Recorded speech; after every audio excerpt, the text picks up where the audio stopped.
everyone. Welcome to the Strip Down to Love podcast, where the essence of love comes from within. I am your host, Jennifer. Thank you so much for coming here and listening to me and being here with me in this very moment. I appreciate it so much. As always, to start, let's take a deep breath in and out. I want you to close your eyes and imagine the purest, most gentle white light coming down and embracing your body. Take a deep breath in and out. You can pause here and take as much time as you need to do this practice. So now that you've done that, say, I am here to just be. I am relaxed and I am ready to remember and continue. I urge you to remember that you are valued and you are an investment. By investing and sharing with you, I invest in myself, and together we give back to humanity. You deserve to remember and to really enjoy life. So let's strip down to love. Today is Strip Down to Love Holding Space edition. Today we will be talking about how it is vital to hold space, not only for others, but for yourself. Although most of you here are selfless beings and give of yourself to others, it is important to remember to hold space for yourself. Today we will go over the importance of holding space for yourself, what holding space may look like for you, and go over examples and steps that you can take to accomplish just that. At first, holding space for others may feel great. You may feel accomplished, feel as if you are helping others. And don't get me wrong, you most definitely are. But good karma aside, there is a price we pay. Whether it may be feeling more tired than normal, feeling a little bit grouchy, maybe lonely, or feeling taken advantage of, or just feeling like you don't have enough time to accomplish the things that you want to do in life. Has anyone ever felt tired around being in a group or with just one person? I know I have, and so that is kind of the picture into where we are headed. Simply put, holding space for yourself is feeling fulfilled within ourselves first. To be of higher vibration. When you vibrate higher, the people around you start feeling good and healing, and they start to vibrate higher. And you didn't even have to say or do anything. Now, I think that's pretty awesome. Holding space or creating this space for yourself is just merely time for reflection. This reflection time can be used to meditate, live in the moment, whether it's doing something that you love to do without distractions, to accomplish something that you always wanted to do, and feeling fulfilled in your own right.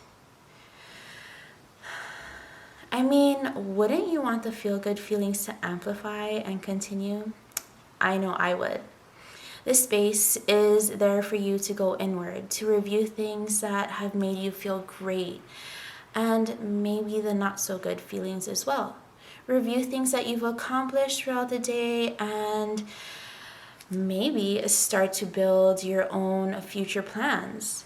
Isn't that exciting? This space is there for you to look around you and to really enjoy the things that are surrounding you, the great things, and to live in the moment, because our power comes from the moment and exactly where we are exactly where we need to be in that very moment. So I know that I need ample time to reflect. This is just my time to reset and to feel fulfilled, to fill my own cup, to clear energy maybe that I picked up throughout the day, and to just breathe and to just be. Now, I don't necessarily want you to feel guilty about taking time for yourself. No need to feel guilty. Time for yourself can be 5 minutes. Time for yourself doesn't mean running off and starting a whole new life and leaving the one that you work so hard to build on currently, in the dust. No, that doesn't mean that. It just It means to love again, love the moment that you're in, and embrace it. So let's review steps to take in order to fill our own cups today. Again, today is the Strip Down to Love Holding Space edition. I have brought on a guest, Katie Gorman. She is a licensed clinical social worker, and I thought it would be beneficial to hear from her because she holds space for others 5 days a week. And to learn from her experiences and to see through her eyes how she holds space for herself, I think that's pretty cool. So soon we'll hear from her, and I am so excited to share. Katie Gorman has finally made it here to the Strip Down to Love studio, and we are so excited to have her here. So we thank you very much for being here. We appreciate it. Well, thank you for having me. So today, again, is the Strip Down to Love Holding Space edition. And without further ado, Katie will tell us a little bit about herself, and we will ask her the pertinent questions about today's topic. Well, thank you. So, I think we're going to start by kind of a little bit about me. I was kind of raised being a therapist, kind of. My mom was one of the first counselors in Minnesota, where I grew up. They closed all the state hospitals and they moved all of the people into group homes. And my mom was a counselor, and so by default, I was a volunteer. Okay. And spent lots and lots of time with people with some really serious mental health issues. So we'd do fishing and volleyball and parties. And so I was kind of raised, I think, to help people and hold space. And then I got my degrees at the University of Minnesota.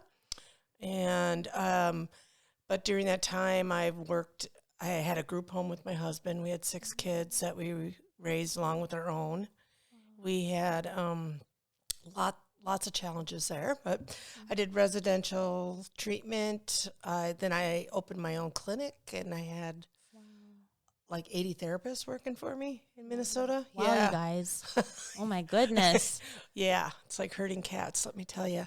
So I really did the administrative stuff. And then I was burnt out. I went and moved on this little island in northern Wisconsin called Madeline Island, and had a private practice for a while, but then got sucked back into admin and was director of mental health for a couple places. One of them, Indian reservation in northern Wisconsin, where I learned so much. And then went back to private practice and then came here.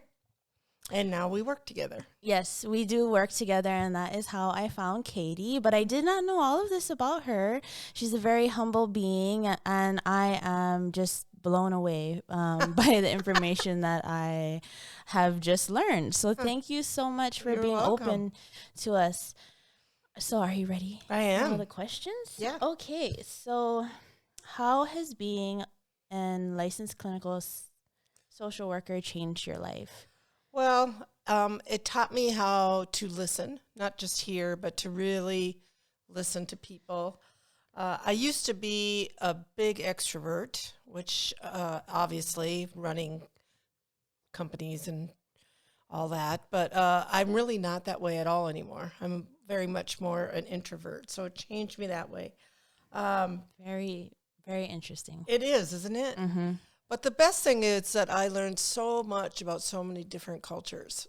And working in Minneapolis, we were in the heart of Minneapolis. We had an office in St. Paul. A lot of Somali refugees, refugees from Africa, I you know, my staff, I always made sure it reflected the clientele that we had. So it wasn't just patients, it was also the staff I worked with. I learned so much working on an Indian reservation. I lived there too, so I was there for a little over a year, and I developed their behavioral health program because they had one therapist when I started. So, but we got that all turned around and fixed up, and so and then now here, I never knew anything about the Micronesian population. I've learned so much, Hawaiian population, and also just the whole Asian influence. Yes. I never experienced that in Minnesota. Yeah, I'm sure. Right? So it really taught me how to appreciate people and be a learner and not an expert, I would say. Yeah. Yes. Healthcare, we're always constantly, and that's what you sign up for, is to be a lifelong learner when you're in healthcare. Well, I think the ones that are successful do. I mean, I was thinking of that, being someone who holds space for people. It's almost, I hate to say it, it's almost a natural gift. Some people can do it and some people can't. Even all through my master's program and all the postgraduate programs, there are some people who can ace every test, but get them in a room with someone and they can't do it. And that's why I think there's just natural people out there that have this, and people just kind of glom onto them, and it's almost like you could just sense it from somebody, right? Yeah, sensing. See? All right. So moving on to the next question. So obviously we are in the next year of being a part of the COVID experience. And throughout this and with your job and healthcare, have you seen a shift in emotions or specific heightened emotions with individuals since the start of COVID? And has it changed in some sort of way? What have you seen? Well, how I look at our lives, it's like we're an onion, right? So you got your core, and then you got the next layer, which might be family, loved ones, and you got your next layer, which is work, and then you got your next layer, which might be your anxiety or depression that you just inherited, right? But then with COVID, we've got this whole, it's almost like a hard shell around our little onion that we're used to being able to peel off and peel on because there's no control over it. Like it's that sense that we have no say, we have no control in what happens. And it really, I think if it had lasted 6 months, it wouldn't be so bad. But now it's really, COVID fatigue is definitely there. COVID fatigue. Yeah. Yep. And as a therapist, it's also hard for me because I'm used to giving people tools. Try this, let's do this, let's do that. And there's nothing I can really do except there's a light at the end of the tunnel. We are vaccinated now. We're, but and the truth is there's except for really promoting some healthy coping skills, there's not much we can do about it. We're just all have to ride this wave. That is very true. I really feel, and I feel the same as what she just had spoke on. So I just want to say one more thing that I don't think as humans we've really ever experienced that. I have a hard time just hearing the stories of people who miss their loved ones, who can't go to funerals. I work with a lot of people who have lost loved ones, but they can't have the funeral yet. And so it's like this dragging out of healing. Yes, and inability to close one chapter and move on. And I've also experienced that in my personal life as well. So it's a lot. The next question: how do you create a safe place when you talk with patients? Is there some way you hold your energy or something that you say? Well, I guess I don't consciously hold my energy in any way, except I try to be open. But mostly I just try to be genuine. I don't come in as an expert. I believe people know themselves way better than I'll ever know them.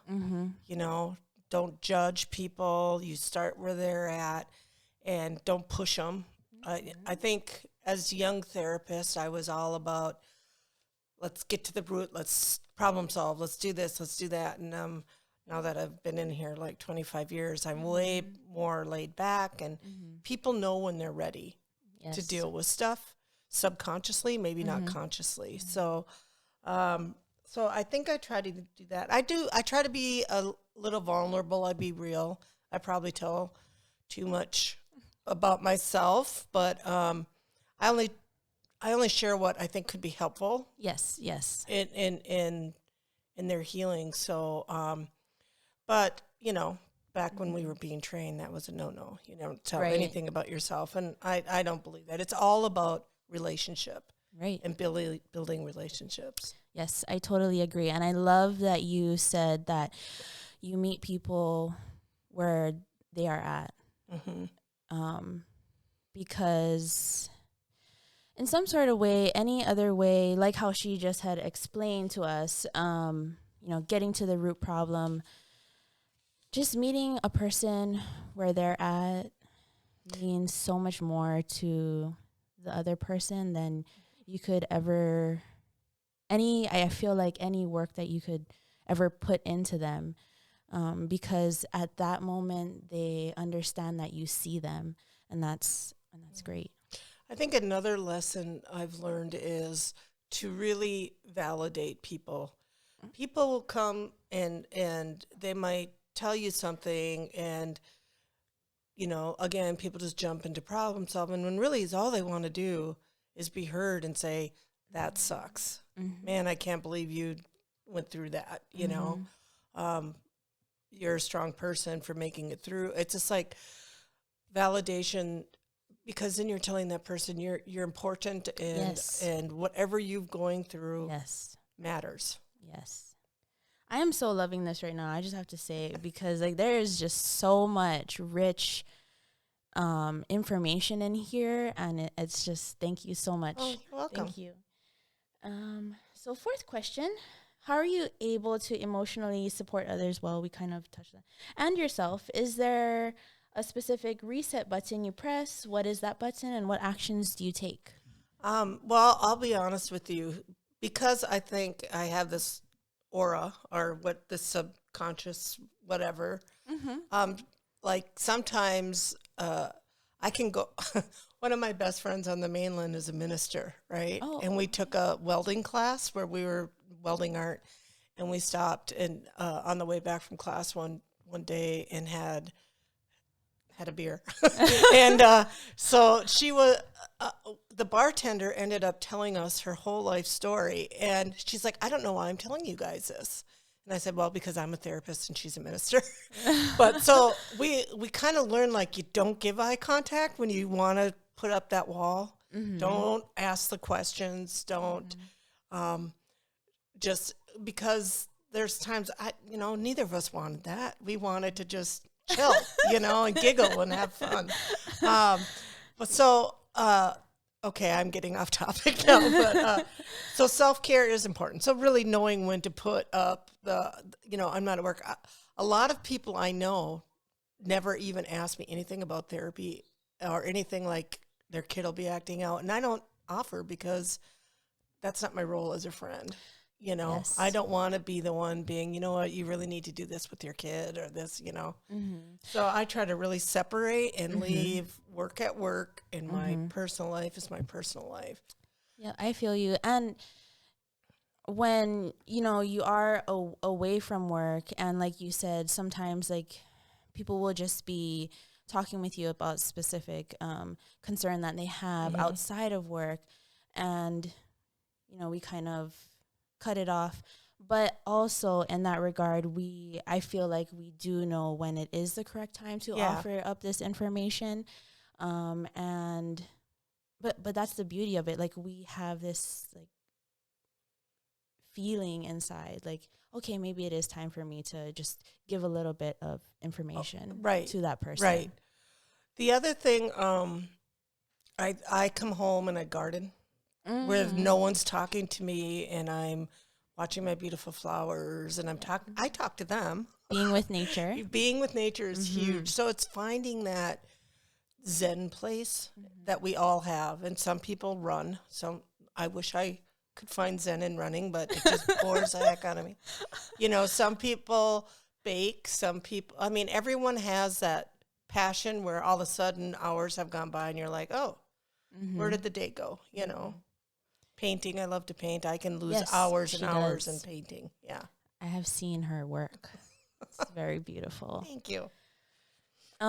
I just want to say, like, she did show me one of her paintings, and I looked at it, and it was plumerias, flowers on top of a nice natural background scenery, and I just saw more than that. So that is definitely part of how she holds space for herself, because just by looking at it with a human eye, I saw plumerias on top of a nature background, but I also saw so much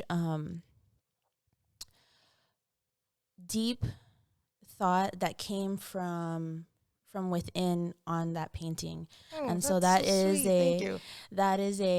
an example of how you can hold space for yourself, using your natural born skills, or even making a new skill. Right.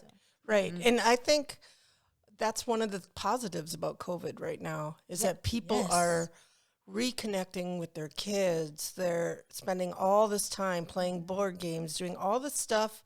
Our lives were so busy before, you know, just way overscheduled. The kids were way overscheduled. You know, kids should just be able to hang and play and be kids, you know. Yes. And so there's a lot of positives we can take from the COVID too, I think. Yeah, It made the world just stop Yep. and slow down. Yeah. Bringing it all back to center, like bringing it all back to home. Even though, and yes, we are kind of getting off topic, but I do want to say that even though there is a lot of chaos surrounding, and to go back to bringing it all back to home, home is where you rebalance and center. So I'm going to talk a lot about balance in our Okay. next question. That's so weird. what actions can others take to replenish themselves when they are feeling emotionally down? That's exactly, I was going to talk. One of the best things I ever learned is the Anishinaabe medicine wheel. Okay. And there's spiritual beliefs, cultural beliefs, or you need to be balanced in life, right? So your emotional, your spiritual, your mental, your physical, all have to be balanced. And when one overtakes the other, then you're not balanced, right? So This is like good stuff. spiritual would be your destiny, your values, connections, reflections, and core values. People don't realize that we have these core values, and I see a lot of people who come in depressed and anxious, and it's like, well, you're like working against your own core value. And if you go to work every day and they're running the place against your core values, you're going to end up depressed. You're going to end up anxious because you're going against your own balance, right? Yep. So physical is action, skills, sustainability, health. All that has to be balanced. Mental is your awareness, your understanding, your perspectives, your leadership, giving back to your community. Emotional is relationships, empowerment, cooperation, and struggles.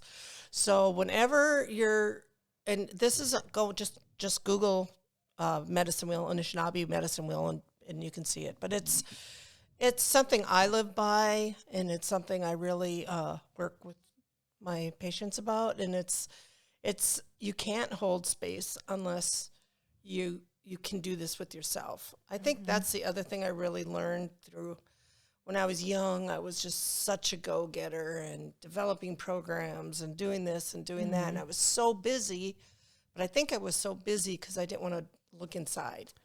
Reflection time, Yep. everyone. Yep. Now that we are slowed down, this is a really good time to be self-aware, be okay. Like, I think I was so busy because I wasn't okay with my inside, kind of. Now I am, and I enjoy alone time, and I enjoy my space. But it took a long time to get there. Yes. I know where what she's talking about. I really do. That was I love that. That was a beautiful explanation of the medicine wheel and talking about balance. And I learned something new today. So thank you very much. Moving on to question 6. Okay. How can others hold space for themselves? Do you have examples? Like, what can they take and, apply it to their life?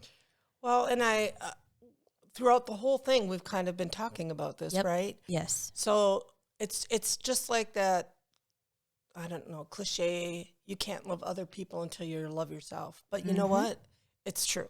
Like, you've got to do... It is very true. You got to do the acceptance and love of yourself, and then you can hold space for yourself. And it is finding that passion, that Zen place, that... Passion and Zen. What brings it out? What brings it out in you? What and then spending time with it and nurturing it and growing it. And it can't all be about run, right? Yes. So when I was in college, and we'll just talk about college, I was so busy in my work, and I just, like, episode 1 had talked about just like plowing through all of the coursework and all of the information that I never really took time for myself. Now that I am done with college and in my practice. So if one of my favorite things, this desk I've redone. Yes, it's beautiful. And so painting and artwork, just like her, but I love to redo furniture and be creative. So that's one of the ways that I hold space for myself. And when I was younger, it was about being in the ocean. The ocean is very healing. Very healing. Yes. And we are so blessed to live where we live. And, I mean, just looking right there, it is, But even hearing the waves and just floating in the ocean is really healing for anybody. Yes, because it also obviously does use a lot of a sensory. So hearing, feeling, you feel the water on your skin, and smelling the salt water. It is a very good reset, and I urge everyone to, when you are in the moment, it's picture or mark what the wind feels like against your skin, what you smell, and how it makes you feel, and note it for next time so that you can carry those feelings with you all the time, even if your immediate surroundings may not be the best or what you feel is the best for you. One skill I use and teach all my patients, no matter what they come to see me for, is the senses exercise. And research has shown that our brain can't take in things with the senses and be anxious, worried, all of that at the same time. So if you focus on your senses, it's going to ground you. It's going to give you time to hold space. So, and I'm sure most of you have the 5 things you can see, 4 things you can hear, 3 things you can smell, 2 things you can taste, and 1 thing you can feel. And if you do that when you're depressed or anxious, it's going to bring you back into your own space, the here, the now, because our brain literally can't keep you in that space if you're focusing on your senses. And I think that's why the ocean's healing. Yep. Because you have to focus, you know, Yeah. or you'll Right. sink. Yes. Yes. Or you'll get water where it's not supposed to be. Right. So it's like calling back your energy, everyone. Yeah, exactly. Awesome. Okay. I think overall, we just have to always be growing and learning. Because there is no cap to growing and learning. There is no cutoff point, and you have control over that. There's always room for improvement, and that's the beauty about improvement. And there's no, okay, you can't improve anymore over this certain line. Like, no, you can. There's so many possibilities with transformation and improving yourself, and I love that. Yeah, me too. Is that it? Oh, I guess. Well, we have one more question. Has becoming a licensed clinical social worker healed some part of you? If so, how has it? Well, I kind of talked a little bit about that. It made me look at myself and work on myself, for sure.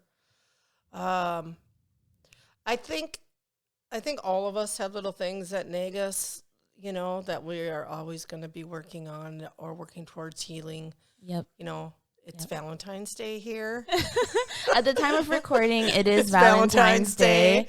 And I'm just like, oh, yeah. I went on Facebook today and you see all these beautiful people in love and I'm happy for them, but it just kind of, you know.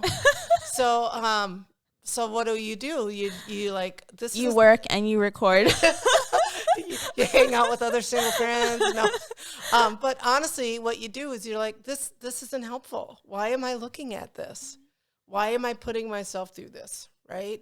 So learning how to stop. When you know it's not helpful. That's one of the questions I ask myself. And I ask other people to ask themselves all the time. Is this helpful? Is this helpful at all? You know, and if it isn't, stop. You know, it's all you're doing is going to make yourself go into a funk, right? Yeah. And you're putting energy where your soul doesn't want or need it to be, in that regard.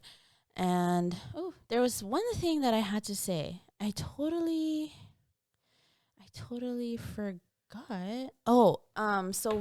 So going back to, you know, talking about how you know, becoming a healthcare involved in the healthcare industry. So one way that it has healed me, and like I said before, I didn't know how much I did help people until I started my career. Especially now with COVID and all of this, you know, all of the, I would say, aggressive and chaotic energy out there. It has helped me to really look from an outsider's perspective on how I present information. So a couple ways that I've changed how I present information is to serve it on a very nice platter of mixed in with gentle and kindness, but packed full of information so that people would be more receptive to it. And doing that practice day in and day out, and which I'm grateful that I have the opportunity to do so, it has actually helped me and find my soft space. So kindness and compassion, right? Those are the key to life. Yes. Did you watch Soul? No, I don't really. Oh my gosh, it's really so watch. good, but it's a Pixar, and it's all about someone died before they wanted to, and what to do with his soul. And really, what really matters is kindness and compassion. It doesn't matter if you reach your goals, if you're rich, if you're this, or if you're that. It's, are you kind? Are you compassionate to people? Do you help other people? Being That's of service. what matters. Being a service, right? And And really, those two feelings, I mean, just make you feel so good. Mm-hmm. To the point where maybe your physical body can even, express and show that as well. Like, you become what you feel. Right. So, yeah. All right. So I think we are done. We have wrapped it up. So again, we really appreciate Katie coming through and helping us out with this podcast Well, and sharing thanks for all having me. this yummy information for everyone's soul. Thank you so much. Okay. All right. Bye. All right, so now that we've met with Katie Gorman and she taught us a little bit about holding space for ourselves, like what to do, being out in nature, creating a new skill, which includes, painting or getting into mechanics, doing something that you have always desired to do. And remember that holding space for yourself is time for reflection, reflecting inward. So I think that the Strip Down to Love podcast is now done and coming to a close. So now that it is coming to a close, I want you to take a deep breath in and out. Seal up all of that good information that you got from this podcast and breathe it in and breathe it down into your soul. I want you to remember that you are valued and you are an investment. Your success is important to me. Until next time.